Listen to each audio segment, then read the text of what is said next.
Distance पहला physical quantity है जिसको आपने रिमेंबर करना है। डिस्टेंस का जो मीनिंग है, it is the actual path covered bye an object. Suppose कि एक ऑब्जेक्ट ए से मूव करके उसने बी पर जाना है, तो वो जितने मर्जी पाथ कवर करके ए से बी तक जा सकता है।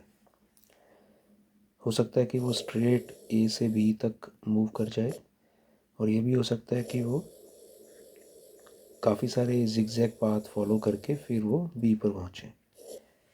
तो ये जो पहले वाला केस है, इसमें सपोज़ कि इसने 2 किलोमीटर कवर किए, दूसरे वाले केस में 1 किलोमीटर, और तीसरे वाले केस में 3 किलोमीटर कवर किए। तो पहले केस में इसने जो एक्चुअल पाथ कवर किया है, it is 2 kilometre, so distance is 2 kilometre.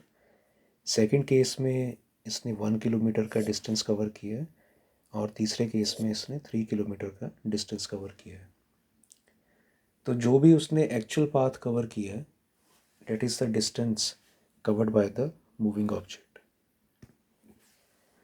Physics में जब भी आप किसी फिज़िकल क्वांटिटी को स्टडी करते हो, तो आपको यूनिट्स और डायमेंशंस का ख्याल करना होता है। डिस्टेंस हमारा फर्स्ट फिज़िकल क्वांटिटी है, और इसमें जो ऐसा यूनिट हम इस्तेमाल करते हैं, डेट इज़ मीटर। इसको हम स्मॉल m से डिनोट करते हैं। डायमेंशंस की बात करें तो इसको आप mlt फॉर्म में लिखते हो। m का मतलब मास है, l का मतलब लेंथ, और t का मतलब टाइम। मास तो इसमें नहीं आया, so it is m0, length l1 और time 0, so it is m0 l1 t0, that is the dimension for distance. Distance एक स्केलर क्वांटिटी है, बिकॉज जब आप डिस्टेंस को डिस्क्राइब करते हो तो आपको मैग्नीट्यूड का ज़रूरत पड़ेगा, बट आपको डायरेक्शन की ज़रूरत नहीं पड़ेगी। So distance is a scalar quantity.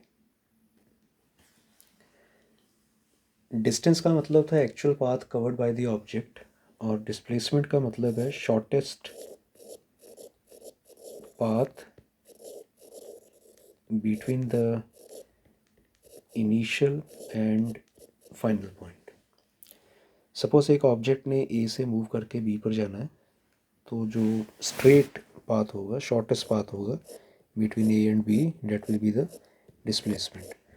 अब उसने ए से जब बी पर जाना है, तो जितने मर्जी रास्ते से वो ए से बी तक जा सकते हैं। There infinite number of possible paths in moving from A to B, but the shortest path covered by the moving object is called displacement. So displacement magnitude के ऊपर डिपेंड करेगा, और डिस्प्लेसमेंट डायरेक्शन के ऊपर भी डिपेंड करेगा। So it is a vector quantity.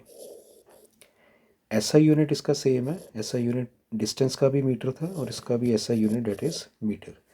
Dimensions की बात करें, डायमेंशंस डिस्टेंस और डिस्प्लेसमेंट दोनों के सेम है, that is m0 l1 and t0। So dimension same है, ऐसा यूनिट सेम है, बट एक ही फ़र्क है, डिस्टेंस स्केलर क्वांटिटी है, जबकि displacement is a vector quantity. अगर इन दोनों के आप एग्जांपल्स को कंसिडर करना चाहते हो, सपोज़ कि एक एथलीट है, और ये एथलीट एक सर्कुलर पाथ में, उस सर्कुलर पाथ का सपोज़ कि 100 मीटर का रेडियस है, तो ये मूव करके, सपोज़ कि ए से मूव करके वापस ए पर आता है। सपोज़ इसने एक रेवोल्यूशन कवर किया है, तो जो डिस्टेंस इसने कवर किया है, इट इज़ 2πr। और अगर आप इसका डिस्प्लेसमेंट फाइंड करोगे, it will be 0, because the initial point is A and the final point is also A. जब इनिशियल पॉइंट और फाइनल पॉइंट दोनों ए होंगे, तो उसमें जो शॉर्टेस्ट पाथ है between the initial and final, that is 0, so displacement is 0। और इस केस में जो डिस्टेंस आएगा, it will be 2π multiplied by radius, और रेडियस इसका डेट इज़ 100 इस केस में, so 2π into 100, that will be the distance. So जो सबसे बेसिक डिफरेंस है डिस्टेंस और डिस्प्लेसमेंट के बीच में, वो यही है कि डिस्टेंस एक्चुअल पाथ है, और displacement is the shortest path. तो डिस्टेंस जब आप काउंट करते हो तो आपको सिर्फ मैग्नीट्यूड कंसिडर करना है, डायरेक्शन को कंसिडर नहीं करना। और जब आप डिस्प्लेसमेंट कंसिडर करते हो तो मैग्नीट्यूड और डायरेक्शन दोनों को ही कंसिडर करना है। So distance is a scalar quantity, displacement is a vector quantity. और दोनों का जो सेम फीचर्स हैं, दैट इज़ दोनों का ऐसा यूनिट मीटर है, और दोनों के dimension that is m0, l1 and t0। Suppose कि एक ऑब्जेक्ट है वो a से b, देन b से सपोज़ कि d, और फिर d से यहाँ पर सपोज़ कि ये c है, c पर मूव करता है।